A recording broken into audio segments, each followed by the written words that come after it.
All right, what's up everyone? Ryan Spitz here. Thanks for joining, bringing you Bikepacking. So if you don't know me, Ryan Spitz, co-owner of California Adventure District.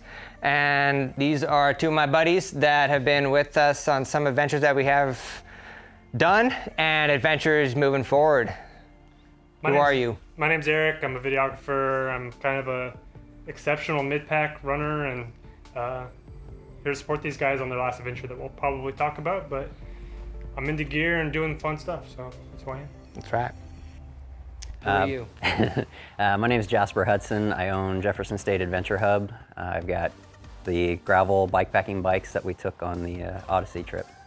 That's right. If you don't recognize this wall behind me, you should. We are live in Jefferson State Adventure Hub off Market Street. So yeah, I want to talk to you guys about bikepacking. So if you're like me, not too long ago, really didn't know what bikepacking was, but with some of the goals that I'm doing with California Adventure District and just really kind of showcasing each outdoor bucket that you can do up here, bikepacking is now kind of the next wave that we're going through. So really from the foundation, what is bikepacking? If you're a backpacker or thru hiker, it's really doing what you do on the trails, covering long distances, and you're doing all that on a bike. So, you know, with that in mind, it's taking all of that gear and these bikes, especially the Salsa cycles that we have used and that you'll find at Jasper's store, are really made for this exact thing. So they are decked out with their frames and size to be able to carry all of the bags and all of the weight and still handle very easy on taking it to the trail and to gravel roads and up and down mountains. So just kind of, wanted to walk you guys through really gear-wise, kind of what that entails, knowing again, you know, part of this experience is being able to take folks and really get rid of that perception on it's a lot scarier or more complicated than you think it may be to go out there and do it, but it's actually pretty straightforward and it's a blast to get out and do. Carrying all that weight when you're hiking and backpacking on your back, you know, obviously the packs make it so it can be pretty comfortable, but at the same time, you're carrying that weight on you at the end of the day. So that was, I know, a perception for me that wasn't really sure how all that weight would translate to being on a bike and still being able to maneuver and turn when you need to and hammer the downhills, go up the climbs. And I mean, the way the different bags and how you position the weight on the bike, for me, it made it a much easier experience to be able to put in some miles and to cover, you know, long distance on the bike. Because I mean, as you'll see, these things are made for it, and it is the best vehicle to be able to see more out there. Yeah, the first time I ever got on a loaded bike, I was really expecting to be pedaling something that was just a tank, not maneuverable. It would suck to go uphill. And I mean, that might be the case on some bikes, but on the Cutthroat, I don't really feel like I was a whole lot slower than I am unloaded. I mean, when we were on the Odyssey, there were days where we were coming down some stuff and I was easily 40 miles an hour. Yeah. I mean, probably the extra weight helped, but I didn't feel like I couldn't make a turn. It still was responsive. I was able to do the things I needed to do. I never had a scary moment because of the extra weight. Mm-hmm. And just the freedom that it gives you to not have that on you, that you can breathe and move and feel good. Yeah, it makes it a blast. So say I don't have any gear, I come here, say, Jasper, hook me up. What do I need to get started? Start you off on a bike to begin with. We got to get you on one that is going to kind of be geared to the type of trips you think you're going to be taking. Obviously you can get skinny tires and you're going to be doing mostly road type stuff, and you can go all the way out to the 4 or 5 inch fat bikes and, you know, anywhere in between. So it really matters on what your idea of bikepacking is going to be.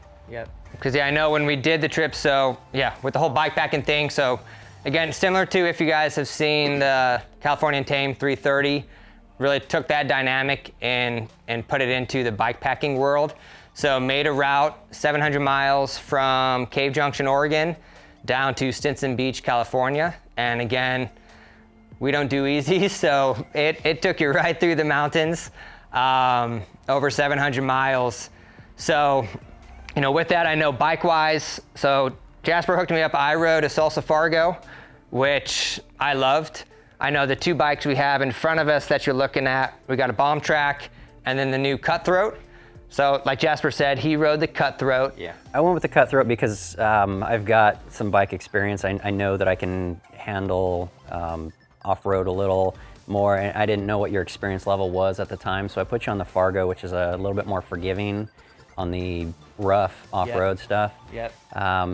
Plus I knew you're nuts and you just ran 330 miles, so I needed every advantage I could get to keep up with you. That's right. So I put myself on a little bit faster bike so I could, go downhill and at least catch back up. But yeah, it's definitely two different worlds. The Fargo is kind of that, if you could only have one bike for the rest of your life, it will do everything. Yeah, yeah. It may not be the best in any one category, but it's going to be competitive. It gets the job done. Yeah. Yeah. Good all-rounder. Absolutely. Yeah.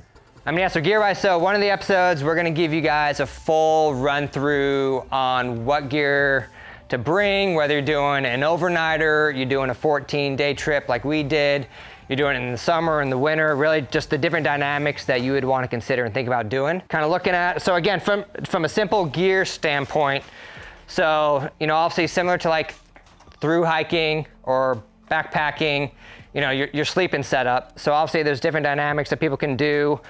We went with the bivvies.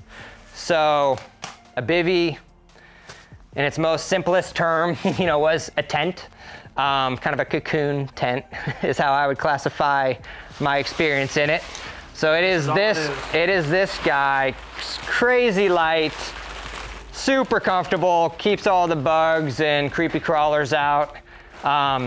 You then throw a sleeping pad inside of it and then the sleeping bag. And so this whole thing with the bivvy and the sleeping pad folds down into these guys. I mean, again, they're like air, they weigh nothing. So we put those on mounted to the front of the bike along with the sleeping bag, which again, super tiny, super light, can condense pretty easy, that you can then slot inside. So it all just sat in the front of the bike and really out of your way. You didn't even notice it from a handling standpoint. And I actually took less stuff than you. Yes. So I put mine in the bags here, Yeah. the sleeping system, and put my sleeping bag in the roll. Yeah, so knowing kind of weight ratio wise, obviously when you're throwing stuff on the handlebars, that's in theory where you want to put kind of your lighter gear that you have, just again to be able to allow yourself to have solid handling. So that all in the front. It then has these formal name, the saddle bag. That's a saddle. Oh, that's a saddle. I'm obviously not the one on the team that knows all the correct terms. Nor I. But yeah, this bad boy, again, just buckled on right on top where the sleeping bag and bivvies were. And this thing was best. I mean, I know I shoved all my snacks and little daily treats in here, my wallet, baby wipes. Little toiletry kit. Yeah, a little toiletry kit. Really anything that you want to have easy access to while you're biking all day, or quick access to. Yeah. So that way, again, it's all, you can do it while you're riding. You don't need to stop and mess around with other bags. Then the fork bags, that's where you can throw in. So again, from like a cooking standpoint, your jet boil is what we use to cook our food. So this guy just folds up and can sit on one of your forks. I think I put then more food. I rode with a lot of food on mine. More food in my fork bag, but again, like Jasper said, you can throw in more of your sleeping gear. Water, I think Vinny, who was with us, used one of his forks to put one of his water bottles, and then kind of move him back to the frame bag dynamic. So again, this whole space right here, Salsa makes these awesome bags that either Velcro or for the newer Cutthroat, you can actually It's a hard mount. hard mount it directly to it, which is awesome. And for that, again, it's going to be a spot that you typically would want to put some of your heavier stuff, given it's now, within the frame. So water. That's where I carry my water. In it. This bag actually has a little hanger system that you can keep your bladder in, run a straw up through, and I had my straw coming out so I could get to it and just drink water from there, so I didn't have anything on my body. Yeah, so then it was perfect to use Hydro Pack. You know, this is a 3 liter, but you're able to then pack, again, kind of your heaviest thing is actually gonna be your water, and you could then slip your water pack all the way inside, and like Jasper said, then the hose can come all the way up, so you can just be drinking straight from, without having to really finagle or mess with anything, which was awesome. Again, there's a lot of room in these frame bags, way more than you would think. They can go pretty deep and even kind of settle out pretty wide. And the Fargo one's even bigger than the Cutthroat. Yeah, so I was able, again, throw some of my dinner food, snack food. I think I put my bike pump and some spare tubes inside of the frame bag. Really allowed you to make your bike twice as heavy as mine. Yeah. Yeah. Yeah, I mean, it's impressive how much stuff, which again was a key learning for me, because you can fit way more stuff than you think. It's very easy to overpack, because definitely less is more, as I found out when it comes to weight and gear that you bring. But then the other bag, which is awesome, is this guy. That's your seat. Yeah, the saddle bag. And again, this thing can fit a lot of stuff. So a lot of clothes got jammed into that. Yeah, I brought a ton of clothes I didn't wear. What else? You could put more food in there. I think Jasper put his jet boil. I had the canister back here, and the head of the stove in my frame bag down at the bottom, because mine's actually a triangle shaped head, so it fit perfectly right in the bottom of the bag.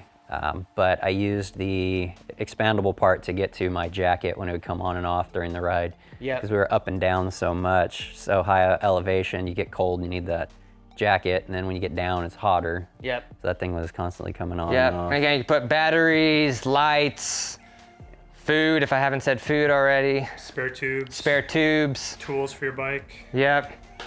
So yeah, it's a pretty versatile, again, knowing when you're thinking of weight distribution, dumping all the lighter stuff up here, heavy water stuff in the frame bag, and then anything else, knowing you kind of want to start with the heavy first, closer to the seat post.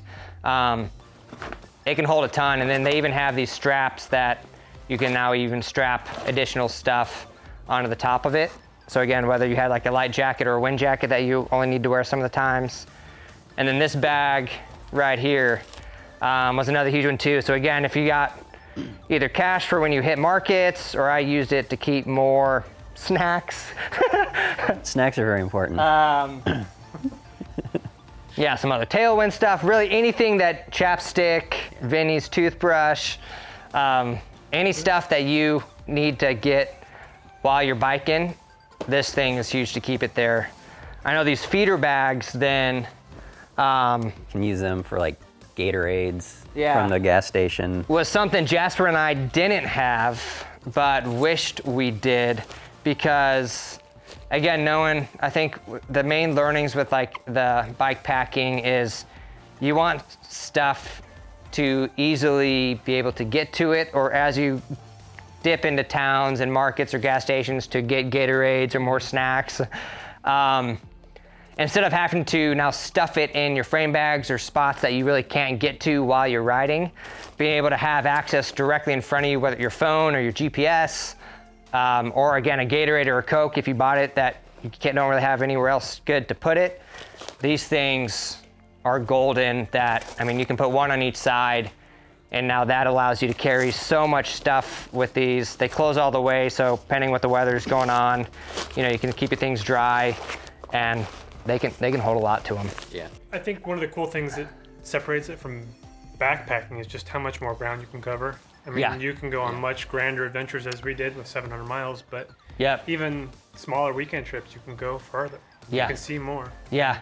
I mean, and that it's not really beating up your body as much as you would think it would be. So, I mean, to this point, you could either go on a weekend, you know, through hike where maybe you cover, you know, 40 to 60 miles, or you could take the same amount of time. You could cover 40 or 60 miles. Yeah. But the average soul might do 10 or 12 a day. Yeah, true.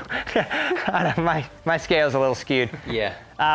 What does the average person expend backpacking with a loaded pack? 6 with to 10 miles. Yeah, I mean, if they did 10 miles, how much energy is that? How much farther could you go with that same amount of energy.